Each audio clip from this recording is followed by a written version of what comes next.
ദൈവനാമത്തിന് മഹത്വമുണ്ടാകട്ടെ. Streams of ലൈഫിൽ ഇന്നത്തെ നമ്മുടെ പ്രഭാത ചിന്തയ്ക്കായി ലഭിച്ചിരിക്കുന്ന വേദഭാഗം എബ്രായർക്കെഴുതിയ ലേഖനം 4-ാം അധ്യായം 16-ാം വാക്യം. അതുകൊണ്ട് കരുണ ലഭിപ്പാനും തത്സമയത്ത് സഹായത്തിനുള്ള കൃപ പ്രാപിപ്പാനുമായി നാം ധൈര്യത്തോടെ കൃപാസനത്തിന് അടുത്ത് ചെല്ലുക.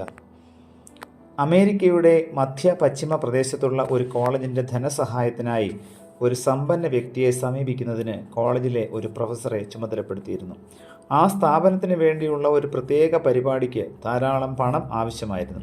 അതിന് തക്കതായ ഒരു തുക തന്ന് സഹായിപ്പാൻ കഴിവുള്ള ഒരാളായിരുന്നു ആ മാന്യ വ്യക്തി.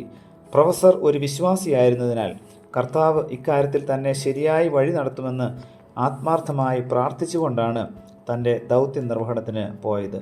തനിക്ക് കാണേണ്ടയാളിൻ്റെ ഓഫീസ് സ്ഥിതി ചെയ്യുന്ന കെട്ടിടത്തിനുള്ളിലേക്ക് അദ്ദേഹം നടന്നു കയറിയപ്പോൾ ഒരു ചെറുപ്പക്കാരൻ സ്നേഹപൂർവ്വം അദ്ദേഹത്തെ സ്വാഗതം ചെയ്തു. അവൻ തൻ്റെ ഒരു പൂർവ്വ വിദ്യാർത്ഥിയാണെന്ന് അദ്ദേഹത്തിന് മനസ്സിലായി. അവൻ്റെ പഠനകാലത്ത് അവൻ ആവശ്യമായിരുന്ന എല്ലാ സഹായവും താൻ അവന് നൽകിയതാണ്. പക്ഷേ അവൻ്റെ ചുറ്റുപാടുകളൊന്നും ഇപ്പോൾ അദ്ദേഹത്തിന് ഓർമ്മയുണ്ടായിരുന്നില്ല. ആ യുവാവ് തൻ്റെ പ്രൊഫസറുടെ ആഗമനോദ്ദേശം അറിഞ്ഞപ്പോൾ പറഞ്ഞു, സാർ കയറി വന്നാട്ടെ, എൻ്റെ പിതാവ് അകത്തുണ്ട്. ഓഫീസിനുള്ളിലേക്ക് പ്രവേശിച്ചിട്ട് അവൻ പ്രൊഫസറെ തൻ്റെ പിതാവിന് പരിചയപ്പെടുത്തിക്കൊണ്ട് ഇപ്രകാരം പറഞ്ഞു, ഡാഡി, ഇദ്ദേഹം എൻ്റെ പ്രൊഫസറാണ്. ഞാൻ പഠിച്ചിരുന്ന കോളേജിന് വേണ്ടിയുള്ള ധനസഹായത്തിനാണ് ഇദ്ദേഹം വന്നിരിക്കുന്നത്. പിതാവ് തൻ്റെ അതിഥിയുടെ മുഖത്തേക്ക് നോക്കി തൻ്റെ ചെക്ക് ബുക്ക് എടുത്ത് കയ്യിൽ വെച്ചുകൊണ്ട് ചോദിച്ചു, എത്ര പണമാണ് നിങ്ങൾക്ക് ആവശ്യമുള്ളത്? മിനിറ്റുകൾക്കുള്ളിൽ ഉദാരമായ ഒരു സംഭാവന ഉൾക്കൊള്ളുന്ന ഒരു ചെക്ക് പ്രൊഫസറുടെ പോക്കറ്റിലായി. ആ മകൻ്റെ മധ്യസ്ഥതയാണ് അദ്ദേഹത്തിൻ്റെ ദൗത്യം പരിപൂർണ വിജയമാക്കി തീരുന്നതിന് മുഖാന്തരമായത്. പ്രിയമുള്ളവരെ, പിതാവായ ദൈവത്തിൻ്റെ വലത് ഭാഗത്ത് അവൻ്റെ പുത്രനും നമ്മുടെ കർത്താവുമായ യേശുക്രിസ്തു ഉപവിഷ്ടനായിരിക്കുകയാണ്. അവൻ നമുക്ക് വേണ്ടി മധ്യസ്ഥത ചെയ്തുകൊണ്ടിരിക്കുന്നത്.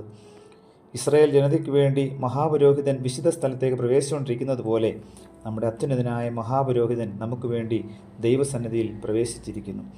ക്രിസ്തു നമ്മുടെ പ്രതിനിധിയായി അവിടെ ഉള്ളതുകൊണ്ട് കരുണ ലഭിപ്പാനും തക്ക സമയത്ത് സഹായത്തിനുള്ള കൃപ പ്രാപിപ്പാനുമായി ധൈര്യത്തോടെ കൃപാസനത്തിലേക്ക് അടുത്ത് ചെല്ലുവാൻ നമുക്ക് അശേഷം ശങ്കിക്കേണ്ടതില്ല.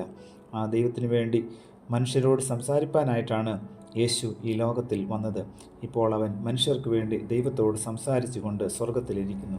അതുകൊണ്ട് നാം ധൈര്യത്തോടെ കൃപാസനത്തിന് അടുത്ത് ചെല്ലുവാൻ ദൈവത്തിൻ്റെ പരിശുദ്ധാത്മാവ് നമ്മെ ഓരോരുത്തരെയും സഹായിക്കട്ടെ. പ്രാർത്ഥിക്കാം. പ്രിയ കർത്താവെ, നൽകിയ വചനത്തിനായി നന്ദിയോടെ സ്തോത്രം.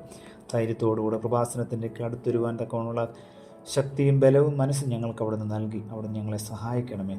ഞങ്ങൾക്ക് വേണ്ടി പക്ഷപാതം ചെയ്യുന്ന ഒരു കർത്താവ് സ്വർഗത്തിനുണ്ടെന്നുള്ളത് മനസ്സിലാക്കിക്കൊണ്ട് ധൈര്യത്തോടെ ജീവിപ്പാൻ, സന്തോഷത്തോടെ ജീവിപ്പാൻ അവിടുന്ന് സഹായിക്കണമേ. പുത്രൻ്റെ നാമത്തിൽ പ്രാർത്ഥന കേൾക്കണം പിതാവേ.